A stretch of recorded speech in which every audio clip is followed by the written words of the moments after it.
The sun dipped below the horizon, casting an eerie glow over the dilapidated carnival grounds. A lone figure, dressed in a threadbare clown costume, wandered aimlessly among the abandoned rides and haunted houses. Their face, painted with a sad, white oval and exaggerated red lips, was almost unrecognizable. They stopped to rest against a rusty merry-go-round, sighing wearily. It was just another day in the life of the carnival's resident clown, or so they thought. Little did they know, their entire existence was about to be turned upside down. As they leaned against the merry-go-round, a strange, sparkling object suddenly appeared before them. It flashed brightly, momentarily blinding them, and then disappeared. When they could see again, they found themselves no longer dressed as a clown, but as a girl. Their once raggedy clothes had been replaced with a frilly pink dress, and their face had transformed into that of a beautiful young woman. They couldn't believe their eyes. Well, a voice said from behind. They whirled around, their heart pounding. Standing there was the carnival's mysterious fortune teller, Madame Serafina. She gestured for them to follow her into her tent. Intrigued and slightly terrified, they complied. Inside the dimly lit tent, she revealed that they had been chosen by a higher power to experience what it was like to be a girl for one full day. If they survived the experience, they would be rewarded with the knowledge of who they truly are and what their purpose in life is. But why me? They asked, still trying to come to terms with their new appearance. Madame Serafina smiled enigmatically. Because you have the courage to face the unknown, my dear, she replied, her voice echoing through the tent. And who knows, this might just be the beginning of an incredible journey. With those words, she waved her hand, and the tent faded away, leaving them standing in the middle of the carnival grounds, dressed as a girl and wondering what the next 24 hours would bring.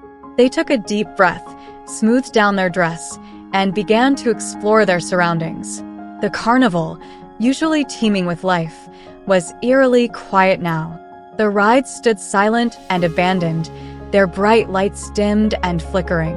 The only sound was the gentle rustling of the wind through the trees and the distant howl of a wolf. It was as if the world had been frozen in time just for them. Deciding that they might as well make the most of their situation, they decided to visit the fortune teller's booth. Perhaps she could shed some light on the strange turn of events. As they approached, they felt a sense of anticipation and fear building inside them. Would Madame Serafina be able to provide any answers?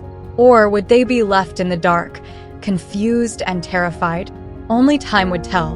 They stepped up to the velvet curtain, hesitating for a moment before pushing it aside. The dimly lit booth was filled with the scent of incense and the sound of rustling tarot cards. Seated at a small table was the fortune teller herself, her eyes hidden behind a veil of black lace. They took a seat across from her, feeling the cool, velvet cushion beneath their bottom for the first time. Well, Madame Serafina drawled, her voice raspy and mysterious. What brings the former carnival clown to my humble abode? They hesitated for a moment, unsure how much to reveal. I don't know how to explain it, they stammered. One moment I was a clown, and the next I was a girl. I don't understand what's happening. Madame Serafina leaned forward, her eyes narrowing. It seems that the universe has chosen you for a great adventure, my dear. You must embrace this change and trust that it is meant to teach you something about yourself. She paused, shuffling her tarot cards before placing them face down on the table. Tonight, you will dream of your true self. Tomorrow, you must follow your heart and find the person who can help you understand this new reality. They nodded, feeling both hopeful and terrified. As they left the fortune teller's booth, they couldn't shake the feeling that everything was about to change. The carnival grounds seemed to beckon them, waiting for them to explore the secrets hidden within its darkened alleyways and abandoned rides. They took a deep breath, summoning their courage, and stepped into the unknown. The night was alive with possibility, and they intended to seize it. They wandered through the carnival grounds, marveling at the sights and sounds that surrounded them. The air was filled with the laughter of children and the music of a traveling band. Lights flashed overhead, casting long shadows across the midway. They stopped at a game booth, feeling drawn to the brightly colored ducks floating in a makeshift pond. With a sigh, they reached into their pocket and retrieved a few coins, carefully selecting one of the ducks. As they tossed it onto the water, the crowd around them murmured in anticipation. The duck waddled its way across the pond, eventually finding its way to the edge and winning them a small stuffed animal. They smiled, feeling a sense of accomplishment and belonging wash over them. Deciding that they had explored enough for now, they made their way back to the fortune teller's booth. The line had grown substantially since they had left earlier, but they were determined to see what Madame Serafina had to say. As they waited, they couldn't help but wonder what their dream would reveal. Would it be a glimpse into their future? Or perhaps a message from the universe about the choices they would have to make tomorrow? Finally, it was their turn. They stepped up to the velvet curtain, feeling a mixture of anticipation and fear. Madame Serafina looked up at them, her eyes piercing through their disguise. "Ah, my dear," she said softly, "I see that you have been exploring the carnival grounds. It is good that you have embraced this change. Now, close your eyes and relax. Tonight, your dreams will reveal the truth about who you are and what you are meant to do." They nodded, taking a deep breath. As they closed their eyes, they felt the fortune teller's gentle hand guiding them into a state of deep relaxation. The last thing they heard was her soft voice whispering, "Sweet dreams." And with that, they drifted off into a peaceful sleep. They awoke with the sunlight streaming through the carnival booth window, the memory of their dreams still fresh in their mind. In it, they had been transformed into a beautiful woman, dressed in a flowing gown and adorned with jewels. They had felt confident and at ease, as if they had finally found their true self. They knew that they had to find the person who had given them this dream, the one who could help them understand what it all meant. With renewed determination, they rose from their seat and made their way through the carnival grounds, carefully navigating the crowds of people and the tantalizing sense of exotic foods. They felt a sense of purpose and direction that they hadn't experienced in years, and it was invigorating. Everywhere they looked, they saw signs that seemed to confirm their suspicions. A fortune teller's booth with a line that stretched around the block, a tarot card reader who kept glancing in their direction, even a mysterious figure in a dark corner who seemed to be watching them. They finally found themselves in front of a small tent marked Dr. Zandria's fortune-telling emporium. The line was long, but they didn't mind waiting.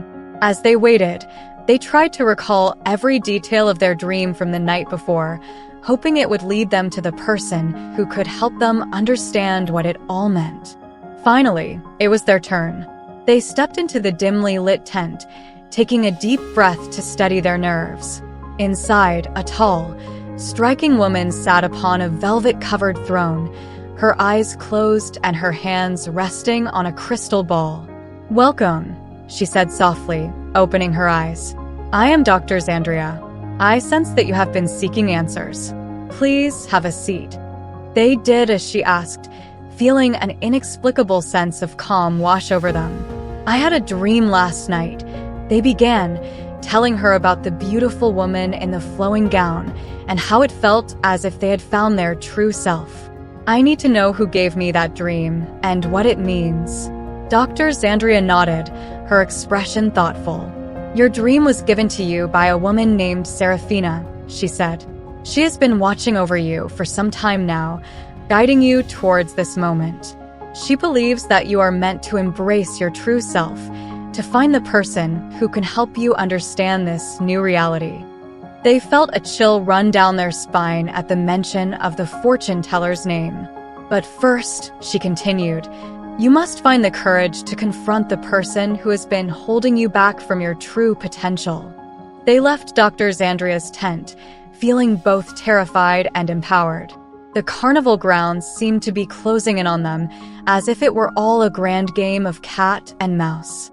They knew that they had to face their fears and confront the person who had been standing in the way of their true self.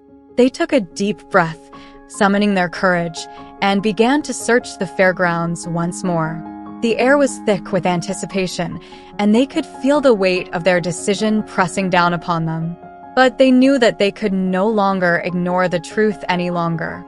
They had to find the person who had given them this dream, and they had to face them. Their search led them to a secluded part of the fairgrounds, hidden away from the bustling crowds.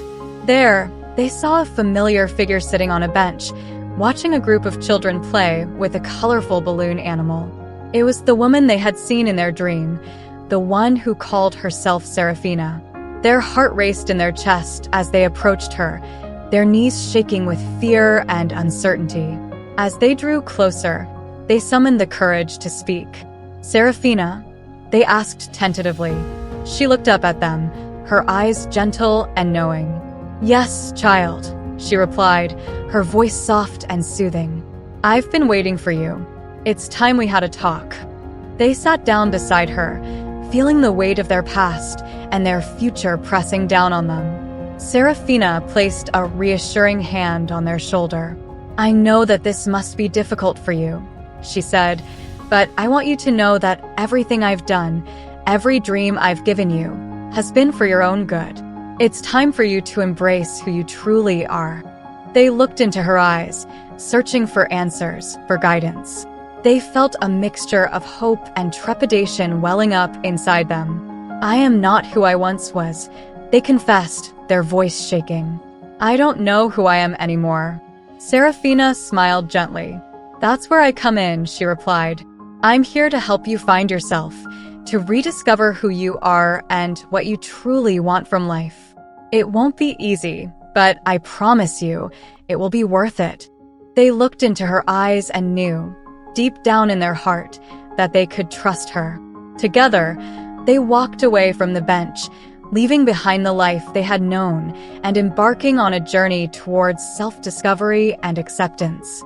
The carnival lights blurred together into a kaleidoscope of color as they continued to walk, hand in hand, towards an uncertain future. But for the first time in a long time, they felt a sense of peace and purpose, as if they were finally on the right path. Thank you so much for watching till now. It means the world to have you here. This community is all about empowering each other and celebrating the incredible journeys of everyone on their path to living authentically. If you're ever feeling lost or alone, remember you have a whole family here for you. Hit that subscribe button, smash that like button, and let's keep inspiring each other, sending you all the love and strength in the world. Until next time, live your life by your rules.